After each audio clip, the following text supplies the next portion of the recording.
Ready?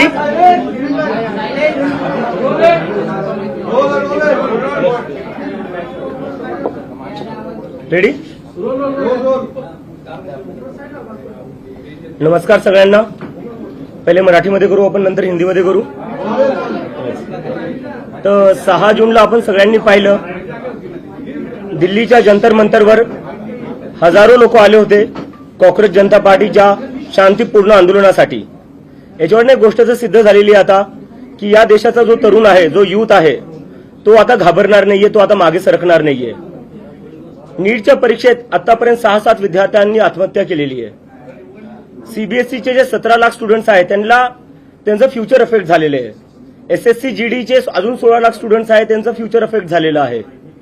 असं एकंदरीत पाहिलं तर आपण एसएससी जीडी, नीट, सीबीएसई आणि सीयूईटी हे स्टुडंट जर बघायला गेलं तर 1 करोडपेक्षा जास्त स्टुडंट्सचे फ्युचर अफेक्ट झालेलं आहे.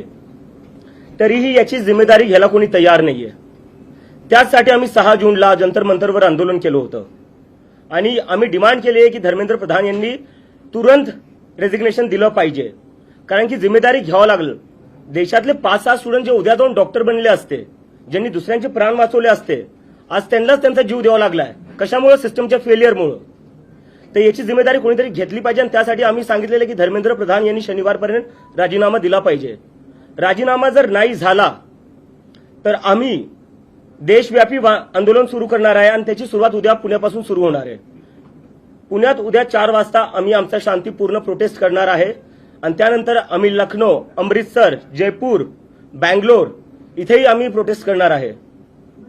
तर आमची परत एकदा विनंती आहे की तुम्ही काही करून जिम्मेदारी घ्या, नैतिक जिम्मेदारी घ्या. तुमच्यामुळे स्टुडंट्स आत्महत्या करतायत, लाखो करोडो स्टुडंट्सचं भविष्य बर्बाद होते तुमच्यामुळे, सगळं वाटोळं होऊ लागलं स्टुडंट्सचं. याची कोणीतरी जिम्मेदारी घ्यायला पाहिजे. देशात आज अकाउंटेबिलिटी राहिली कुठे? स्टुडंट्स ओरडू लागले, थकून चालले, पेपर लीक होऊ लागले, सर्व्हर डाऊन होऊ लागले. कोण जिम्मेदारी घेणार याची आणि कधीपर्यंत असं चालणार आहे? ते आमची परत एकदा मागणी आहे की धर्मेंद्र प्रधान यांनी त्वरित राजीनामा दिला पाहिजे आणि जर ते राजीनामा नाही देणार तर देशव्यापी आंदोलन होईल आणि त्यानंतर 20 तारखेला देशव्यापी सगळ्याच जागी मी स्वतः जाऊन प्रोटेस्ट करेल आणि तिथे जाऊन लोकांना आवाहन करेल की सगळ्यांनी दिल्लीला या. जर धर्मेंद्र प्रधान यांचा राजीनामा नाही झाला तर 20 तारखेला दिल्ली येथे सगळ्या देशातला तरुण येईल आणि धर्मेंद्र प्रधानचा राजीनामा घेतल्याशिवाय वापस जाणार नाही. धन्यवाद.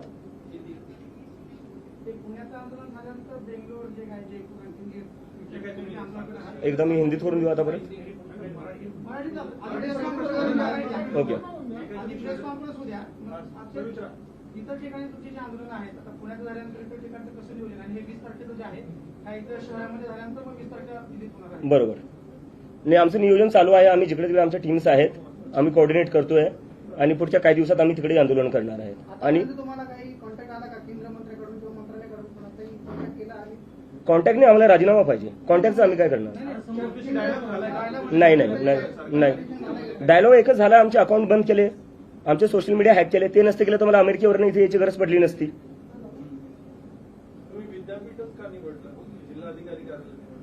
विद्यापीठात काय प्रॉब्लेम आहे सर? नाही, प्रॉब्लेम काय? एज्युकेशनची जे आंदोलन होतात त्या संबंधित इन्स्टिट्यूटमध्ये होत असतात. विद्यापीठ सर मला काय वाटतं ना, कुठं आंदोलन करतोय, कुठं करतोय हा प्रश्न आहे का सर? 6 स्टुडंट्सने आत्महत्या केलेली आहे. ते सोडून आपण कुठं प्रोटेस्ट करतोय, प्रोटेस्टची जागा कोणती, त्यावर आपण डिस्कशन करतोय.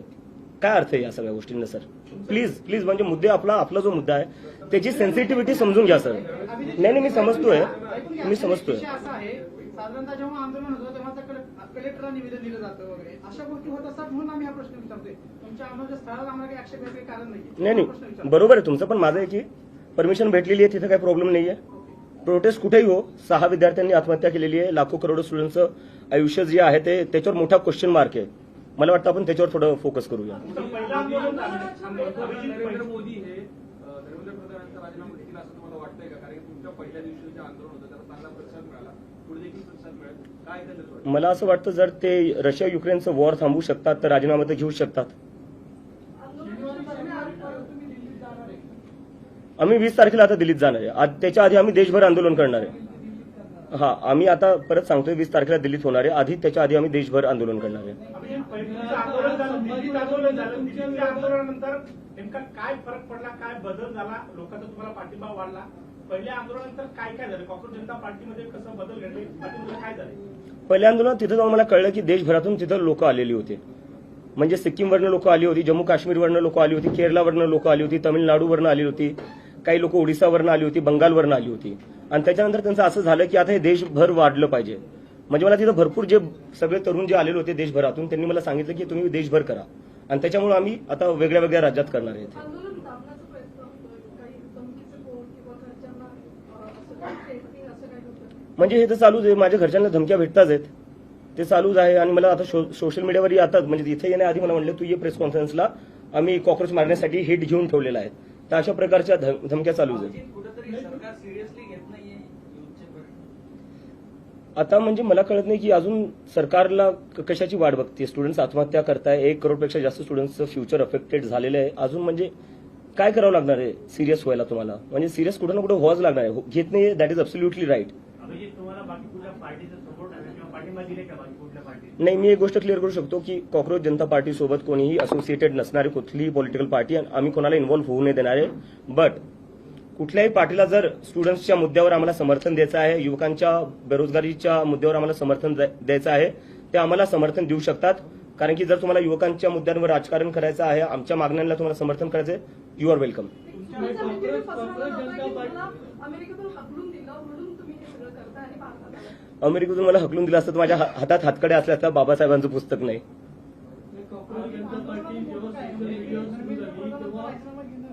देशभरात अनेकांनी कोण प्रदेश अध्यक्ष कोण शहराध्यक्ष अशा घोषणा केल्या. खरंच अशी काही नेमणूक केली का? आणि अशी काही नेमणूक नाही झाली, पण हे लोकांची एक्साइटमेंट आहे, त्यांचं ते एनर्जी आहे, पॅशन आहे, ते स्वतःहून काही ना काही करू बघायला बघतायत. So I really respect that passion. पण आम्ही लवकरच आमच्या फॉर्मल बॉडीज पण अनाऊन्स करू. तुम्ही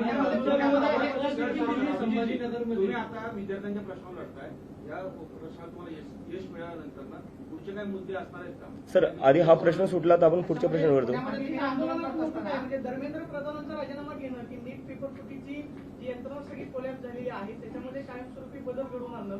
सरकारनं परत परीक्षा घेतली आणि परीक्षा घेताना सांगितलं की आम्ही सीसीटीव्ही बसवू, सगळ्या केंद्रांवरती हवाई गस्त जे आहे ते घालू. नक्की बदल कशामध्ये होईल असं तुला वाटतं की धर्मेंद्र प्रधानांचा राजीनामा घेऊन हा प्रश्न सुटणार आहे?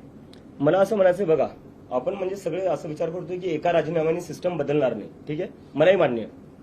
पण मला असं वाटतं, जर राजीनामा तुम्ही घेत नाहीये याचा अर्थ तुम्ही तुमची चूक मानत नाहीये.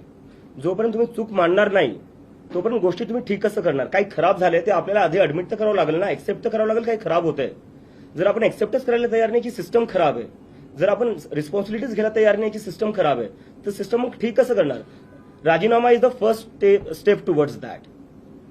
तुमच्या आंदोलनावर असा आरोप होतोय की नॉन ऑर्गॅनिक आहे आणि त्याची तुलना कुठेतरी अण्णा हजारेंच्या आंदोलनाशी होते. तर त्यावर तुमची काय प्रतिक्रिया आहे? दिल्लीत मी अमेरिकेवरनं आलो, मी तसं स्टेजवर गेलो. म्हणजे तिथं स्टेज इन होता खरं सांगायला गेलं तर. सगळे लोक स्वतःहून आले होते, काय पैसे देऊन आणलेले होते, तुम्ही पाहिलं असेल. मी कुठून काय करणार आहे? मी तर स्वतः एक स्टुडंट होतो अमेरिकेत. तर हे सगळे जे आहे ना, म्हणजे डिस्ट्रॅक्ट करायच्या गोष्टी चालू आहे. मला वाटतं जे लोक असे आरोप लावतायत त्यापेक्षा जर तुम्ही खरंच जर स्टुडंट्सचे प्रॉब्लेम सॉल्व्ह केले असते, नीट पेपर फुटी जी झाली त्याच्यावर थोडं लक्ष दिलं असतं, सीबीएसई मध्ये जे झालं त्याच्यावर लक्ष दिलं असतं, तर आम्हाला हे सगळं करायची गरजच पडली नसती. दिल्लीमध्ये आंदोलन करताना तुम्हाला देशातल्या इतर अनेकांनी पाठिंबा दिला, ते तुमच्यासोबत आलेले होते. पुण्यामध्ये आंदोलन करताना असे पुण्यातले कोणते घटक आहेत, कोण व्यक्ती आहेत की तुमच्या आंदोलनाला तुम्हाला सपोर्ट देण्यासाठी आलेले आहेत? आता हे आंदोलनाचं आयोजन करताना तुम्ही कोणासोबत कोऑर्डिनेट करतात, कोणाशी चर्चा करतात? ही मंडळी कोण आहे की तुमच्यासोबत पुण्यामध्ये भक्कम उभे राहिले? नाही, पुण्याचे जेवढे काही स्टुडंट्स युनियन्स आहेत ते सगळे एमपीएससीचे असो, पुणे युनिव्हर्सिटीचे असो, ते सगळेच आमच्या सपोर्टमध्ये आहे. बाकी आम्ही एक लवकरच प्रेस रिलीजमध्ये बाकी सगळी इन्फॉर्मेशन टाकून देतो. सोशल मीडियाचे फॉलोअर्स आणि आंदोलनात सहभागी होणारे फॉलोअर्स याच्यात काय खूप फरक जाणवतोय? कशामुळे सर, नाही, पहिले जेव्हा हे सुरू झालं होतं 15 तारखेला, 15 मेला सुरू झालं होतं कॉक्रोच जनता पार्टी, तेव्हा भरपूर लोक बोलत होते की हे सोशल मीडिया पुरतंच राहणार आहे, जमिनीवर कुणी येणार नाही. आपण 6 जूनला पाहिलं जमिनीवर काय झालं, पूर्ण जंतर मंतर भरलेलं होतं. तर याच्यात कोणी मिसअंडरस्टँडिंगमध्ये राहू नये की हे आंदोलन जमिनीवर चालणार नाही.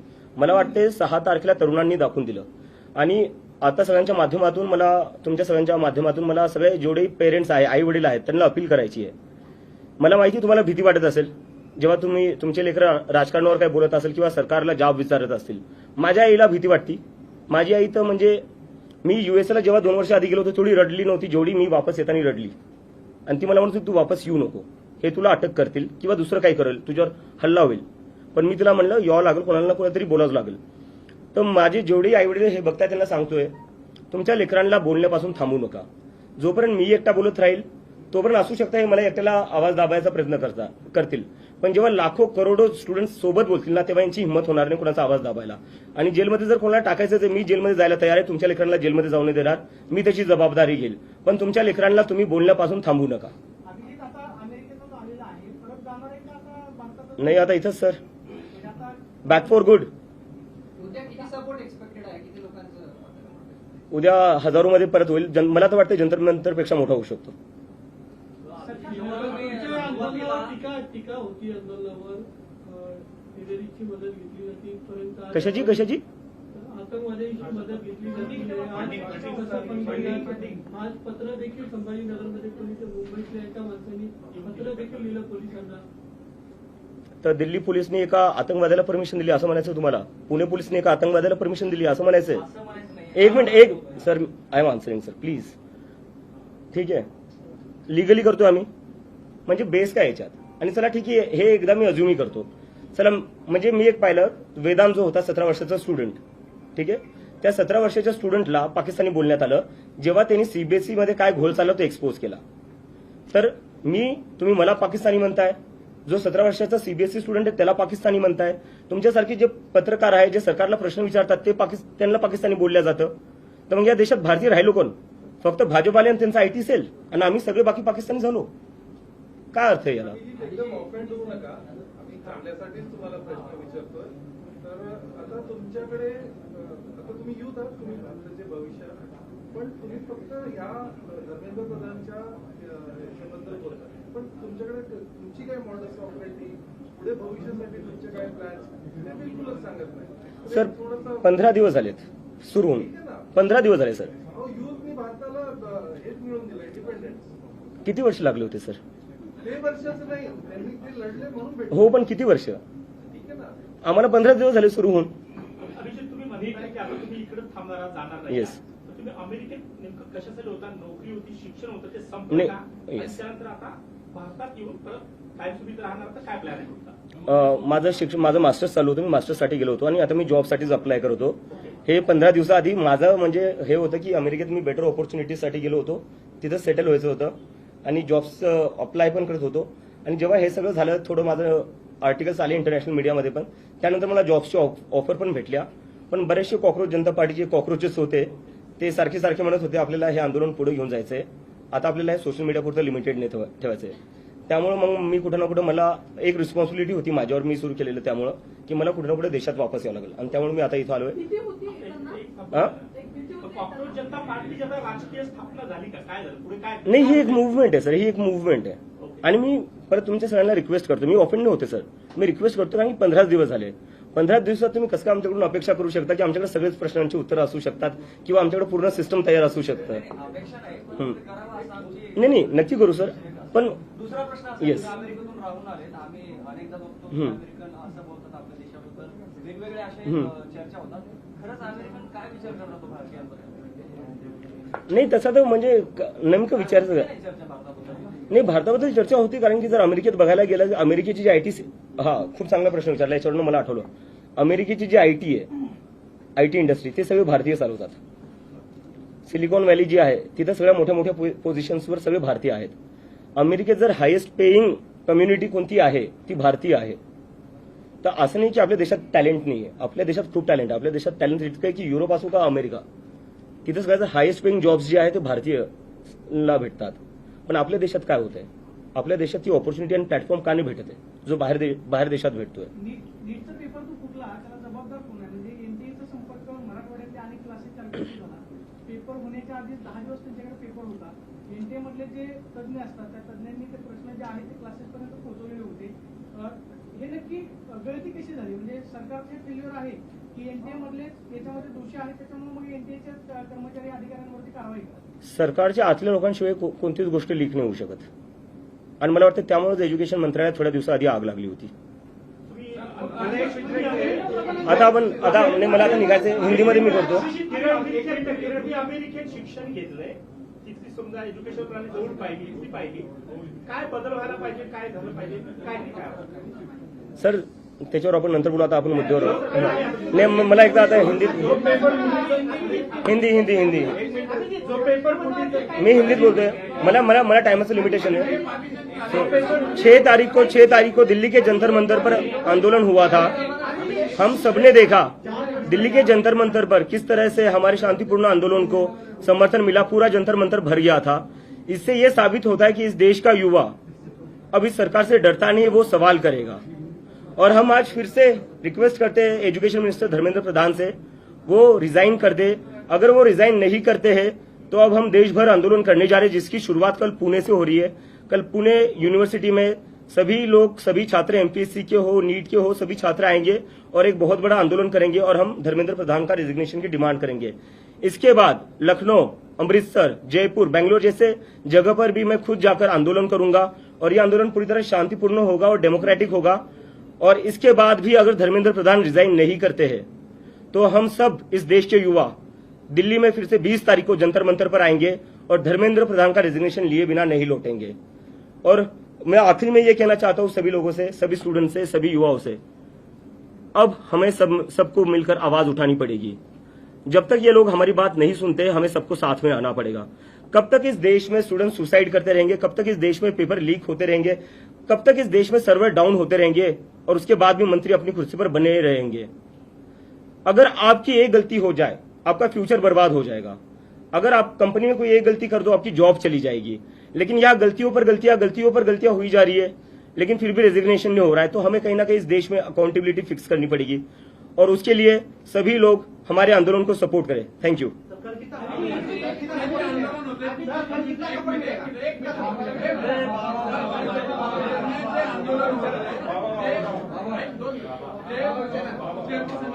मुलं आहेत, आम्हाला माहिती आहे, नेहमी संपर्कात असतात. ते कुठल्या तरी चळवळीशी संबंधित आहेत. कुठल्या तरी विद्यार्थी चळवळ असेल किंवा धार्मिक संघटना असेल किंवा राष्ट्रीय पक्ष असेल किंवा जातीय पक्ष.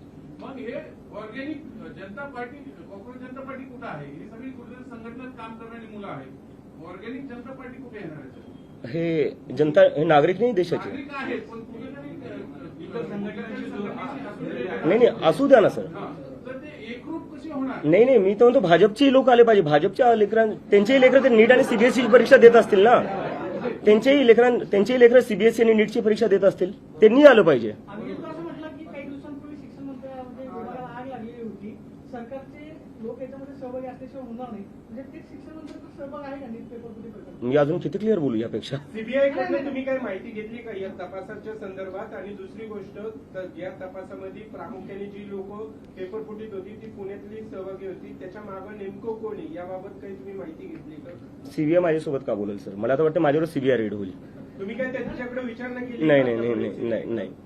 म्हणजे आग लागली कारण तुम्ही जी भूमिका मांडताय ज्या आक्रमक पद्धतीने, त्या पद्धतीने विरोधी पक्षाने पण मांडलं पाहिजे. मला वाटतं विरोधी पक्ष मांडतोय, पण मीडियाने आपल्यासोबत हा म्हणजे स्वतःला प्रश्न विचारला पाहिजे, ते दाखवत का नाहीये.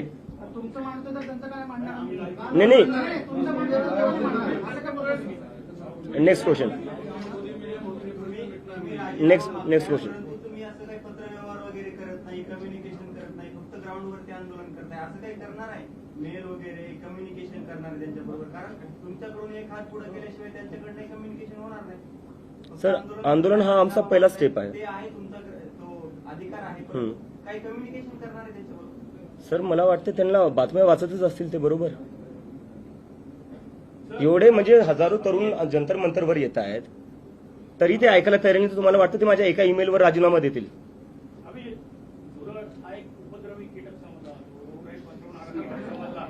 ते सगळे केळसवाड्या नजरेनं बघितलं, तुमच्या पार्टीला गांभीर्याने काय का घ्यावं?